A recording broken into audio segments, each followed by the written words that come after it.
Assalamualaikum warahmatullahi wabarakatuh. Kembali lagi dengan channel Diah Romitasari.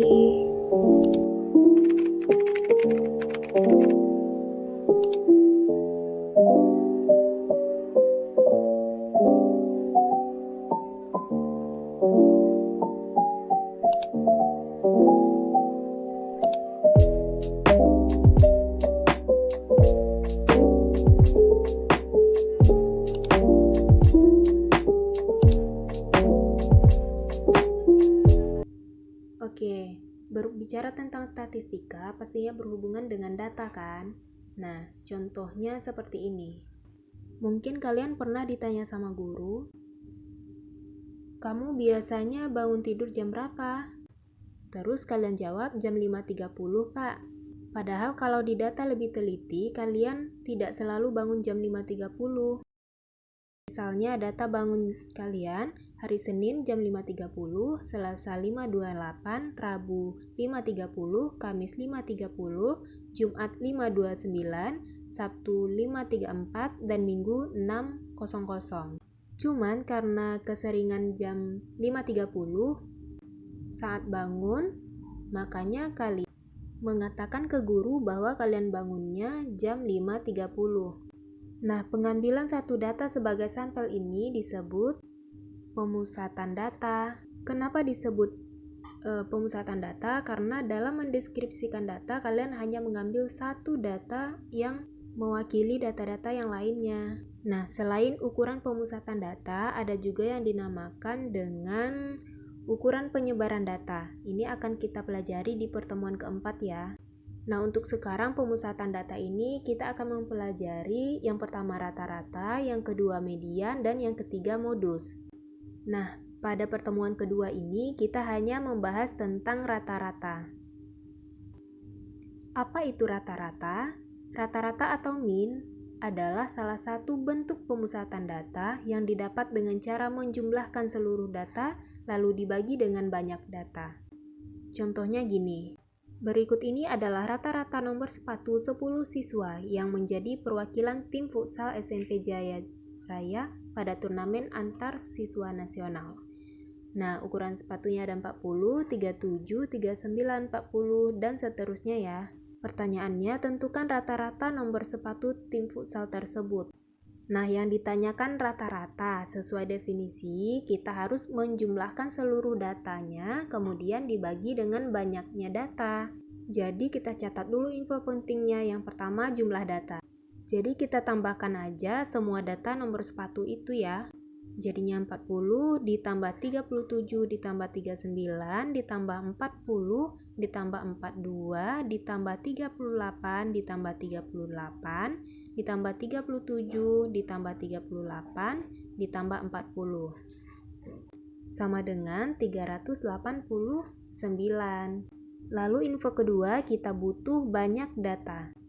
Di sini kan datanya ada 10, so kita tulis aja banyak datanya 10.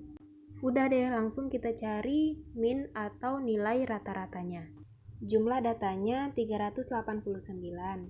Sedangkan banyak datanya ada 10. Jadi 389 dibagi 10 sama dengan 38,9. Jadi kesimpulannya adalah rata-rata nomor sepatu tim futsal tersebut 38,9. Nah, ini tadi merupakan contoh sederhana dari mencari nilai rata-rata ya. Nanti kita akan mempelajari bagaimana contoh-contoh soal yang lainnya. Contoh soal pertama, ini data banyaknya pengunjung pasien poliklinik Bina Sehat yang disajikan dalam bentuk diagram batang. Yang ditanya adalah rata-rata banyak pasien yang berobat dalam 1 minggu. Maksudnya kita hitung rata-rata dari Senin sampai Minggu ya guys. Nah, rata-rata itu jumlah data dibagi banyaknya data. Jadi kita jumlahkan dulu data dari hari Senin sampai Minggu ya guys.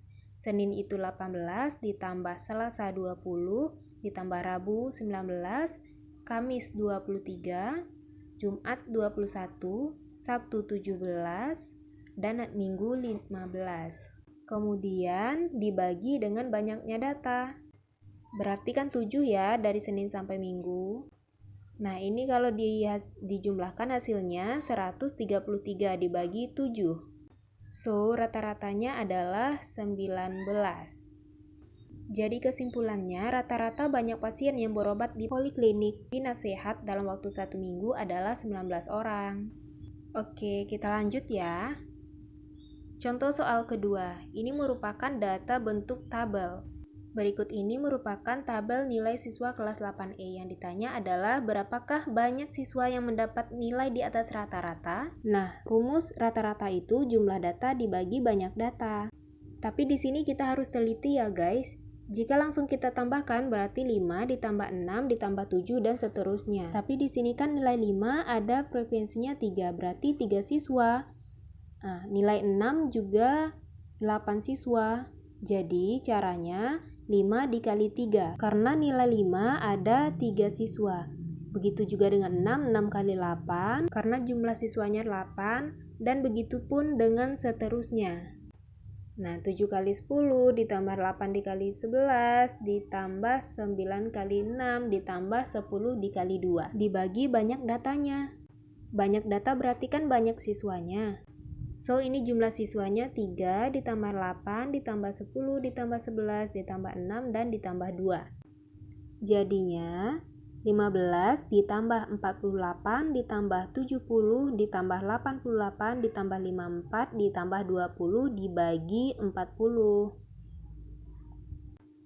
Ini jadinya 295 dibagi 40. Jadi nilai rata-ratanya adalah 7,375. Pertanyaannya kan siswa di atas nilai rata-rata. Nah, nilai rata-ratanya 7,375. Jadi nilai yang di atasnya itu 8, 9, dan 10 kan? Yang nilainya 8 ada 11 orang, yang nilainya 9 ada 6 orang, ditambah nilai yang 10 ada 2 orang. Jadinya 19 orang siswa di atas rata-rata. Oke, contoh soal ketiga.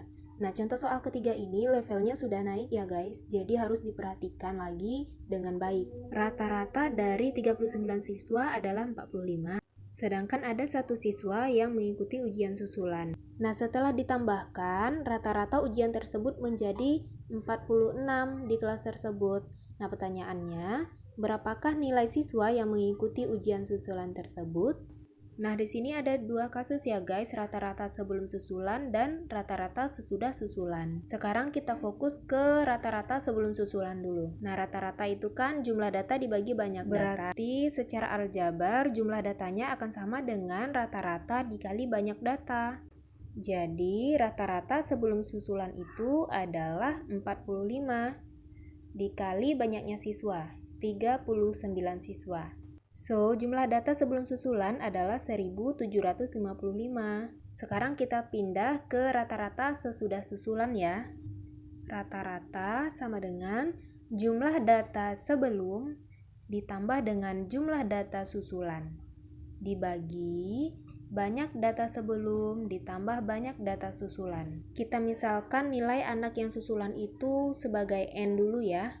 Rata-rata setelah susulan kan 46 sama dengan jumlah data sebelum susulan 1755 ditambah nilai data susulan berarti kan N dibagi data sebelum susulan itu ada 39, kemudian yang susulan kan ada 1 orang berarti ditambah 1. Maka 46 sama dengan 1755 ditambah N dibagi 40. Nah, di sini kan bagi, kita pindah ke ruas kiri menjadi kali ya. Jadi 46 dikali 40 sama dengan 1755 ditambah N. Ini jadinya 1840 sama dengan 1755 ditambah N. Berarti N sama dengan 1840 dikurang 1755. N sama dengan 85. So, kesimpulannya, nilai siswa yang mengikuti susulan itu adalah 85. Nah, sekarang silahkan kerjakan soal ini dengan teman sekelompoknya ya. Selamat bekerja.